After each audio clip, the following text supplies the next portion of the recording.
नमस्कार, बड़ी बहस में स्वागत है आपका। मैं हूं अभितोष सिंह और आपके साथ मैं हूं साकिब सुमन। जाट आरक्षण को लेकर अपनी बयानबाजी से सुर्खियों में आने वाले कुरुक्षेत्र से सांसद बीजेपी के राजकुमार सैनी अब मुश्किलें उनके लिए बढ़ने लगी हैं।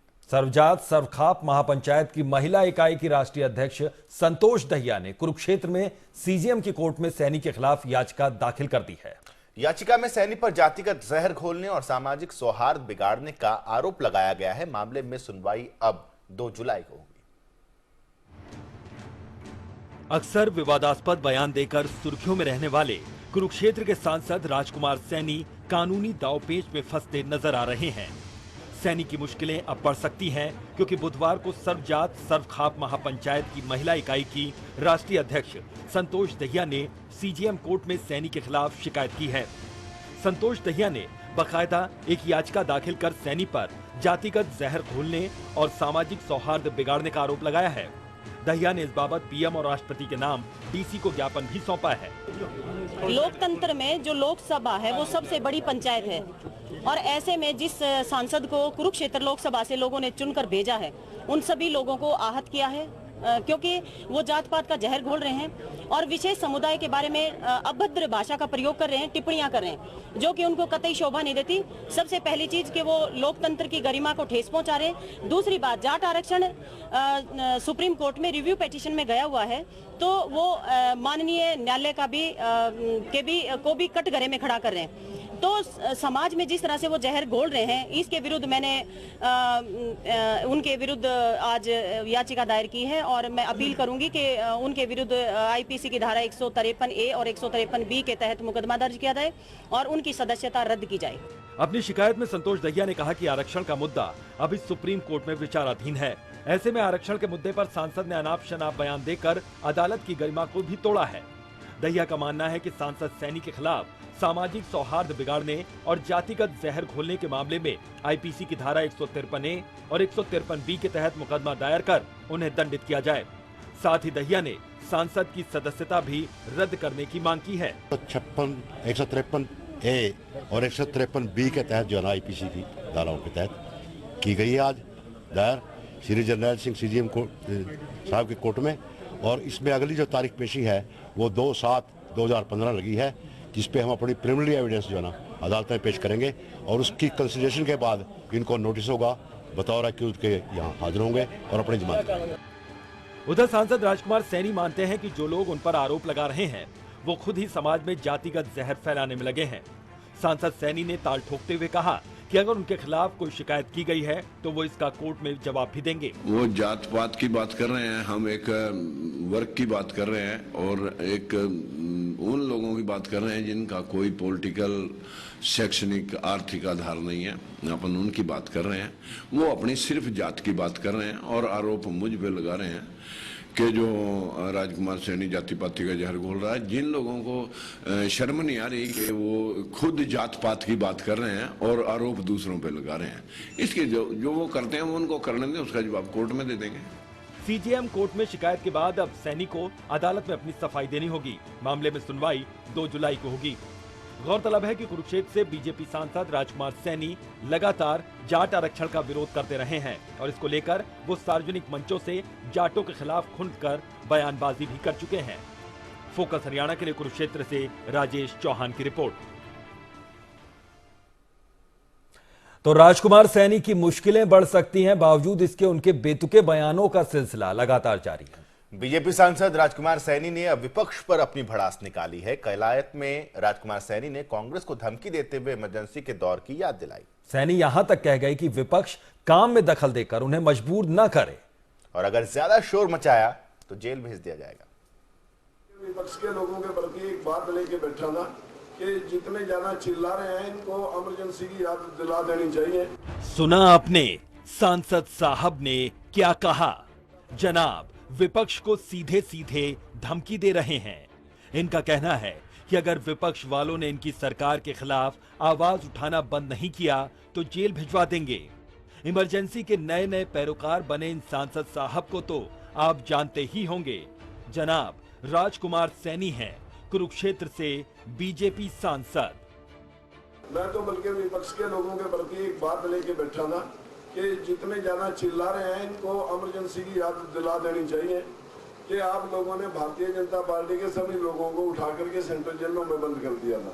कहीं ऐसा आपकी चिल्लावट में हमें भी ऐसा डिसीजन ना लेना पड़े, तो ये ध्यान रखें कि आप 5 साल का समय आपने हमें दिया, आप चिल्लाएं ज्यादा मत, दिखावा ज्यादा मत करें। जिस वक्त एमपी साहब कलायत में ये बयान दे रहे थे, उससे कुछ घंटे पहले ही कुरुक्षेत्र कोर्ट में इनके खिलाफ सामाजिक सौहार्द और जातिगत जहर घोलने के आरोप में एक याचिका दायर की गई थी। लेकिन सैनी साहब तो सैनी साहब हैं, ये सुधरने वाले कहां। सांसद साहब का वार कांग्रेस पर था और बोल बेतुके, लिहाजा तिलमिलाई कांग्रेस ने राजकुमार सैनी पर हमला करने में देर नहीं लगाई। कांग्रेस ने कहा कि तानाशाही रवैया अपनाने वाले राजकुमार सैनी अपना मानसिक संतुलन खो चुके हैं। कांग्रेस प्रवक्ता कृष्णमूर्ति हुड्डा ने कहा कि सैनी के साथ साथ बीजेपी को इस बयान के लिए माफी मांगनी चाहिए कि ये समाज को बांटने का काम कर रहे हैं, इस प्रकार के बयान देके समाज को बांटने का काम कर रहे हैं। और दूसरा, तानाशाही का एक नंगा प्रदर्शन कर रहे हैं। वो कह रहे हैं कि अगर ज़्यादा बोलोगे तो तुम्हें जेल में डाल दिया जाएगा, जिस प्रकार से इमरजेंसी में लोगों को जेल में डाल दिया गया था, कि बिल्कुल सरासर गलत है। कांग्रेस ने इमरजेंसी के लिए पूरे देश से माफ़ी मांगी थी, इसलिए राजकुमार सैनी को और भारतीय जनता पार्टी को, दोनों को इस बयान के लिए माफ़ी मांगने चाहिए। अगर वो माफ़ी नहीं मांगेंगे तो निश्चित तौर पर मामला भड़केगा और उसके लिए भारतीय जनता पार्टी दोषी होगी। सैनी के वार पर कांग्रेस ने पलटवार तो कर दिया, लेकिन एक सांसद की इस तरह की बयानबाजी कई तरह के सवाल खड़े करती है। सबसे बड़ा सवाल तो यह है कि विपक्ष को जेल में डालने वाले सैनी होते कौन हैं? शायद सैनी साहब ये भूल रहे हैं कि सरकार के कामकाज पर नजर रखना विपक्ष का काम है, और अगर इस तरह विपक्ष की आवाज को दबाने की कोशिश की जाएगी तो निश्चित तौर पर इसे लोकतंत्र की हत्या ही कहा जाएगा। फोकस हरियाणा के लिए कलायत से राजेंद्र छाबड़ा के साथ रोहतक से अनुज नरवाल की रिपोर्ट। ये सवाल इसलिए अहम हो जाता है कि लगातार सुर्खियों में आ रहे हैं और सुर्खियों में आने के लिए इस तरह के बेतुके बोल का सहारा लिया जा रहा है, वो भी एक सांसद महोदय जिनको सम्मानित देश के सबसे बड़े मंदिर में भेजा जाता है, लोगों की तरफ से चुनकर संसद में वो जाते हैं। और इस तरह के बोल क्या वाकई इनको एक्सेप्ट किया जा सकता है? इसी मसले पर हम चर्चा करेंगे और हमारे साथ खास पैनल इस वक्त मौजूद हैं। डॉक्टर संतोष दहिया जी, अध्यक्ष है सर्वजातीय सर्वखाप महापंचायत महिला विंग की, वो हमारे साथ जुड़े हुए हैं। अशोक शेरवाल जी हमारे साथ इंडियन नेशनल लोकदल के नेता जुड़े हुए हैं। सुनीता दुग्गल जी भारतीय जनता पार्टी की तरफ से हमारे साथ जुड़ी हुई हैं, और कांग्रेस की तरफ से कृष्णमूर्ति हुड्डा जी हमारे साथ जुड़े हैं। आप सभी का बहुत बहुत स्वागत है। शुरुआत सुनीता दुग्गल जी मैं आपसे करना चाहूँगा, इन तमाम चीज़ों को आप कैसे देखती हैं, कैसे आंकती हैं? और सुनीता जी प्लीज ये मत कहिएगा कि ये उनका निजी बयान है, पार्टी का कोई सरोकार नहीं है इससे, प्लीज। देखिए, मैंने उनका बयान सुना है, तो सबसे पहली बात तो ये है कि यहाँ पर उन्होंने जो बात कही है इमरजेंसी की बात, तो ये सबको मालूम है कि इमरजेंसी में कांग्रेस पार्टी ने किस तरह का बर्ताव किया था भारतीय जनता पार्टी के नेताओं के साथ, तो उन्होंने उस समय की याद दिलाई है। लेकिन कहीं भी उनके सेंटेंस से हमें ये नहीं नजर आता कि उन्होंने ये कहा है कि हम आपको जेल में डाल देंगे। जेल में डालने वाला सेंटेंस मुझे कहीं सुनाई नहीं दिया, जो भी उनके बयान थे उसमें। हर चीज सुनाई दे तो जरूरी नहीं है सुनीता जी, आशय भी निकलते हैं कई सारी बातों भारतीय जनता पार्टी जी नहीं, आशय देखिए, आशय तो बहुत से निकलते हैं, हमें उनको पॉजिटिव उसमें लेना चाहिए। हम यही आशय क्यों लगाएं कि आप इसका उनका कहना ये है कि हम आपको जेल में डाल देंगे। जरा दर्शकों के सामने रखिए जरा इसका। देखिए, उन्होंने ये कहा है कि कांग्रेस पार्टी ने जिस तरह से किया था भारतीय जनता पार्टी के नेताओं के साथ इमरजेंसी लगाकर, भारतीय जनता पार्टी जो है वो इस तरह से नहीं करेगी। वो कमेटी बिठाएगी और वो इस तरह का जो कुछ भी कानून व्यवस्था के हिसाब से होगा, वर्तमान उस तरह से जो है सिनेरियो है, जो वर्तमान स्थिति है, कितना वाजिब है इस तरह की बातें उठाना, कितना वाजिब है? ये सियासत को चमकाने की कोशिश हो रही है या फिर जो पुराने बयान थे उनको छुपाने की कोशिश हो रही है? क्या कोशिश हो रही है दुग्गल जी? नहीं देखिए, फिर आप वो बात कहेंगे तो फिर मैं ये बात भी कहूंगी कि इस तरह के जो बयान हैं उनको पार्टी के साथ ना जोड़ा जाए। ये फिर से मैं ये बात कहूंगी इसके लिए पहले ही हम लोगों ने कह दिया था कि कृपया ये ना कहिए, क्योंकि जाट आरक्षण को लेकर वो अलग राह पर चल रहे हैं और पार्टी लाइन की बात करें या फिर केंद्र सरकार की बात करें, वो जाट आरक्षण को लेकर अलग लाइन पर चल रही है। नहीं, उसके लिए देखिए उनको जो हमारे वरिष्ठ नेता हैं उन्होंने उनको उसके लिए बात की है और ये चीज सार्वजनिक है। ये नहीं है कि कहीं जो छुप के कोई ऐसी बात है, ये चीज सार्वजनिक है कि उससे हमारे वरिष्ठ नेता हैं उसके बारे में उनसे बात की गई है। और जहां तक इस बयान की आप बात कर रहे हैं तो इसमें मैं तो यही कहूंगी कि उन्होंने सिर्फ याद दिलाया है कि सुनीता दुग्गल जी, इतना तो आप मानेंगे ना कि परेशानी हो जाती है आप लोगों को इस तरह के बयानबाजी से। 1 साल के कार्यकाल में बहुत काम कर लिया होगा, चलिए मान लेते, लेकिन फजीहत बहुत हुई इस तरह के बड़बोले नेताओं की वजह से। मोदी सरकार की बहुत फजीहत हुई, इतना तो मानेंगी आप? नहीं देखिए, इसमें कोई दो राय नहीं है कि हर नेता को, मैं तो कहती हूँ कि चाहे वो किसी भी पार्टी के क्यों ना हो, उनको एक सभ्य और एक जिसको बोलते हैं कि पार्लियामेंट जो लैंग्वेज है उसको इस्तेमाल करना चाहिए। कोई भी अपनी बात रखने के लिए तरीके बहुत से होते हैं, लेकिन अगर आप सभ्य तरीके से अपनी बात रखें तो जनता तक वो बात भी पहुंचती है। ठीक है, इमरजेंसी की अगर बात छोड़ देते हैं, बात जाट आरक्षण को लेकर जो हो रही थी, डॉक्टर संतोष दहिया ने अब रुख किया है कोर्ट का। संतोष जी, आपत्ति किस चीज को लेकर है? जी, तो जिस तरीके से संतोष जी, देखिए राजकुमार सैनी जी को केवल एक जाति ने उनको जी अपनी बात करें। जी, राजकुमार सैनी जी को किसी एक जाति ने वोट देके सांसद नहीं बनाया है। 36 बरादरी ने उनको वोट दिया है, तब वो कहीं जाके सबसे बड़ी पंचायत, देश की सबसे बड़ी पंचायत में उनको भेजा है। लेकिन जब से वो सांसद बने हैं, बेतुके बयान उनके रोज आते हैं। जाट आरक्षण को लेकर एक समाज को एक अधिकार है लोकतंत्र में कि वो अपना अधिकार मांगे। आरक्षण देना कोर्ट का काम है, सरकार का काम है, ओबीसी कमीशंस बैठे हैं उनका काम है। सांसद राजकुमार सैनी जी का ये काम ही नहीं है। बावजूद इसके वो कभी जाटों को राक्षस बोलते हैं, कभी वो जाटों को दुर्योधन बोलते हैं, कभी जाटों को कुंभकर्ण बोलते हैं, कभी जाटों को भूखे शेर बोलते हैं।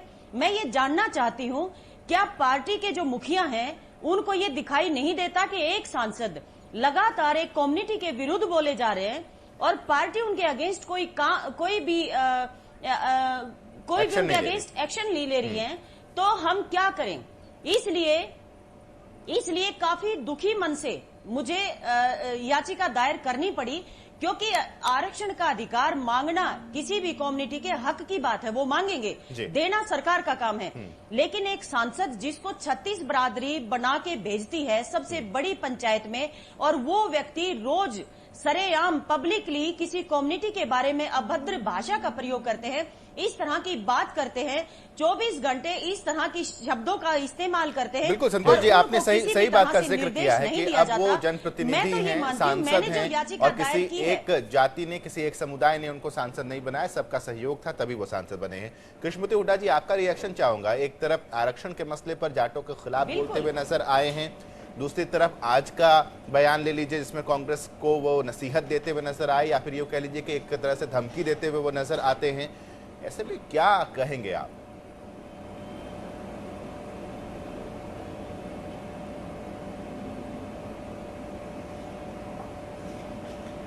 देखिए, राजकुमार सैनी पहले कांग्रेस पार्टी में थे, कांग्रेस छोड़ के वो बीजेपी में आए और हवा में वो सांसद बन गए, और आज उनके बयान से भारतीय जनता पार्टी का चाल, चरित्र और चेहरा जनता के सामने आया है।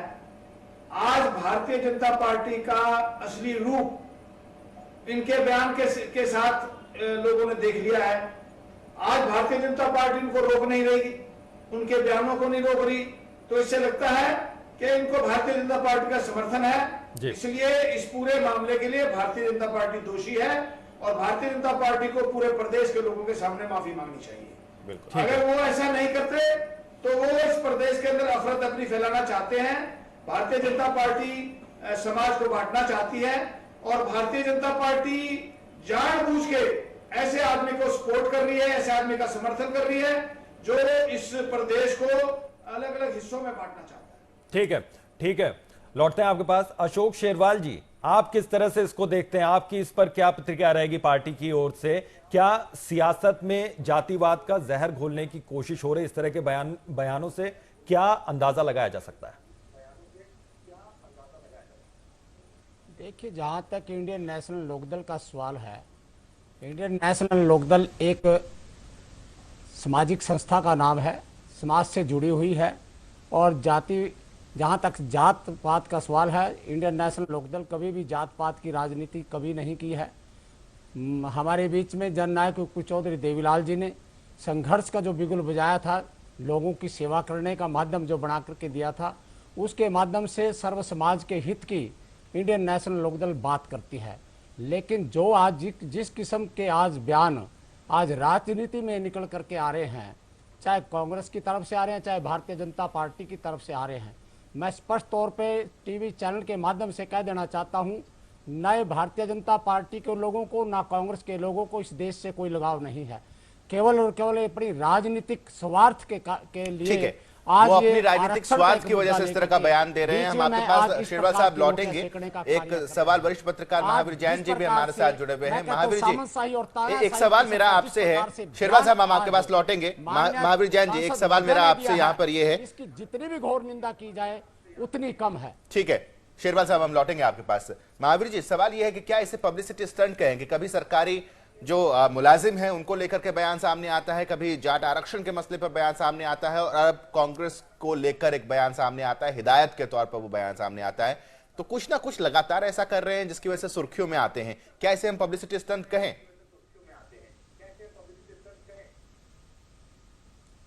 बिल्कुल सच्चाई है। पहले इन्होंने एम्प्लॉइज के बारे में दिया था स्टार्टिंग में जब सरकार बनी थी, अब इन्होंने आरक्षण के बारे में दिया, और खुद इनकी बीजेपी नेता ने कहा भी कहा अगर सांसद को सभ्य लैंग्वेज का अगर बयान देना चाहिए तो पार्टी को इस मामले को बहुत गंभीरता से लेना चाहिए भी। क्या अगर जो पब्लिक इस तरह के बयान दे रहा है, ऑलरेडी क्या अगर बंसीलाल राज में भी कार्य मंत्री रहे हैं, अब सांसद हैं, तो इस तरह के बयान देने से पहले इनको सोचना चाहिए भी मैं क्या बयान दे रहा हूँ जी। इस तरह के बयानों से अगर पार्टी की छवि भी खराब होती है और पार्टी को इसको गंभीरता से लेना चाहिए। इस तरह ठीक है, इस तरह के बयान से पार्टी की छवि खराब होती है, आपका कहना है। ठीक है, हम अपनी चर्चा को आगे बढ़ाएंगे, लेकिन फिलहाल यहाँ पर एक छोटे से ब्रेक के लिए रुकते हैं।